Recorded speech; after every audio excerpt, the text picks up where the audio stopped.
नमस्कार, स्वागत है आप सभी का। मैं हूं आपके साथ शांतनु त्रिपाठी। बुलेटिन की शुरुआत करेंगे नोएडा से। इस वक्त की बड़ी खबर सामने आ रही है। यहां प्रेमी ने प्रेमिका को गोली मारकर अपनी भी जान दे दी। कार के अंदर प्रेमिका को मौत के घाट उतार दिया। प्रेमिका को गोली मारकर खुद को भी गोली मारी। मौके पर ही प्रेमी और प्रेमिका दोनों की ही दर्दनाक मौत हो गई। नोएडा से बड़ी खबर आपको बता दें सामने आ रही है। प्रेमी ने प्रेमिका को गोली मार दी और खुद भी अपनी जान दे दी। कार के अंदर यह घटना हुई। प्रेमिका को मौत के घाट उतार दिया और खुद भी गोली मारकर जान दे दी। मौके से पिस्टल बरामद हुई है। कारतूस बरामद किए गए हैं। दिल्ली के त्रिलोकपुरी के बताए जा रहे हैं। प्रेमी प्रेमिका वैलेंटाइन डे के दिन सनसनीखेज वारदात से हड़कंप मच गया।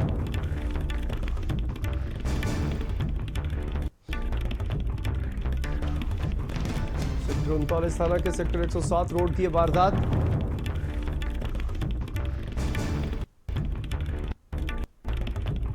देखिए, वैलेंटाइन डे के दिन सनसनीखेज वारदात से हड़कंप मच गया, जहां प्रेमी ने प्रेमिका की गोली मारकर हत्या कर दी और उसके बाद खुद भी अपनी जान दे दी।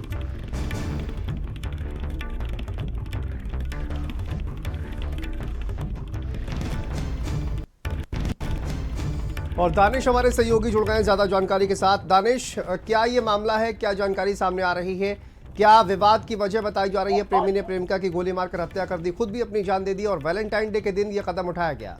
बिल्कुल, देखिए आज वैलेंटाइन डे का दिन है, यानी जो है प्यार का दिन कहा जाता है। आजकल की जो जनरेशन है उनके शब्दों में बताया जा रहा है, जो मृतक सुमित है उसके रेखा के साथ 5 साल से इनके प्रेम प्रसंग चल रहा था। और सुमित ने एक मैसेज भी रेखा को किया था कल दोपहर में। उस मैसेज में लिखा था कि हम 5 साल से रिलेशन में हैं, रेखा से शादी करना चाहते हैं और रेखा किसी और से शादी करने जा रही है, लिहाजा वो मरने जा रहा है। ये मैसेज उसने किया था। लेकिन रेखा उसके पास कैसे पहुंची और ये लोग कैसे यहाँ तक पहुंचे, अभी तक इससे पर्दा नहीं उठ पाया है। प्रथम दृष्टया ये माना जा रहा है कि इन लोगों ने क्योंकि कल से ही अपने घर से लापता है, बाकायदा त्रिलोकपुरी थाने में सुमित की गुमशुदगी की रिपोर्ट दर्ज कराई गई है और नोएडा सेक्टर 39 थाने में रेखा की गुमशुदगी की रिपोर्ट दर्ज कराई गई है। तो ये माना जा रहा है कल से ये लोग साथ में थे। ये जो एरिया है यहाँ, ये काफी सन्नाटा यहाँ पर रहता है, आवाजाही शाम के टाइम कम रहती है। माना ये जा रहा है कल से ही यहाँ पर ये कार खड़ी हुई थी और कार के अंदर एक पिस्टल और तकरीबन 7 कारतूस मिले हैं। यानी ये कहा गया कि सुमित पहले से ही तैयारी से आया था, उसको ये मालूम था कि उसको हत्या करनी है और उसके बाद सुसाइड करना है। पहले उसने रेखा को गोली मारी, उसको मौत के घाट उतारा, उसके बाद फिर भी अपने कनपटी पे बंदूक लगाकर खुद को गोली मारकर सुसाइड कर लिया।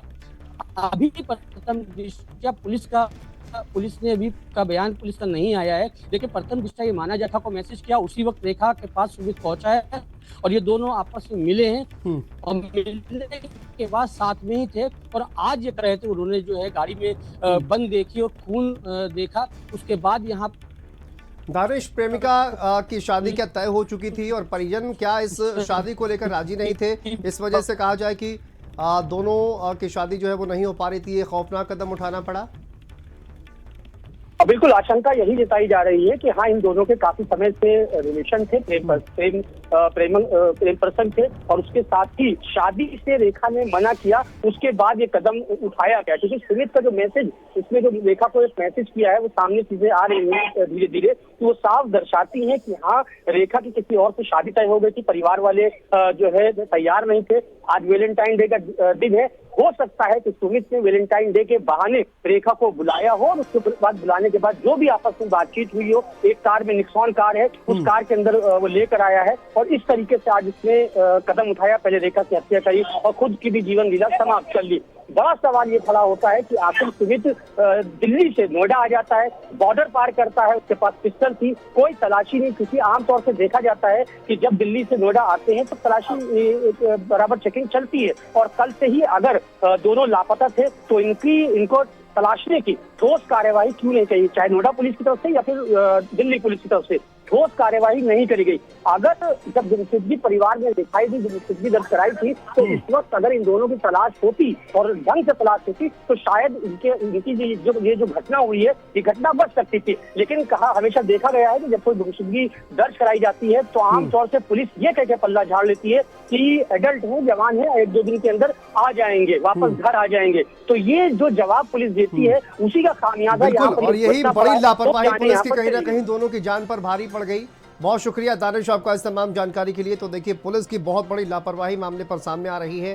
पुलिस अगर देखिए दोनों की तलाश करती तो शायद दोनों की जान बच जाती।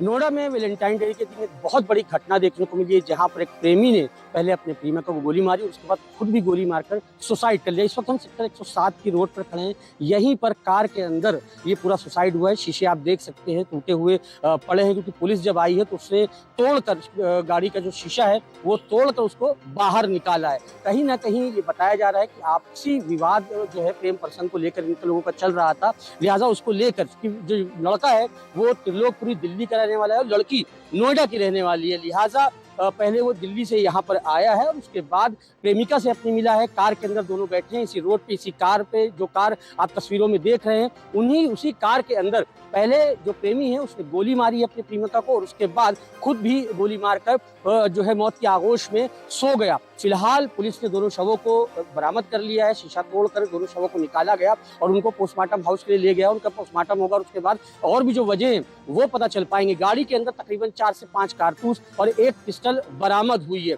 बताया ये भी जा रहा है कि लड़की पहले से लापता थी, उसकी गुमशुदगी भी दर्ज है। हालांकि ये आधिकारिक बयान अभी इस पर नहीं आया है, ये अभी वक्त लगेगा इस पे आधिकारिक बयान आने को लेकर। साजिद के साथ दानिश, भारत समाचार, नोएडा।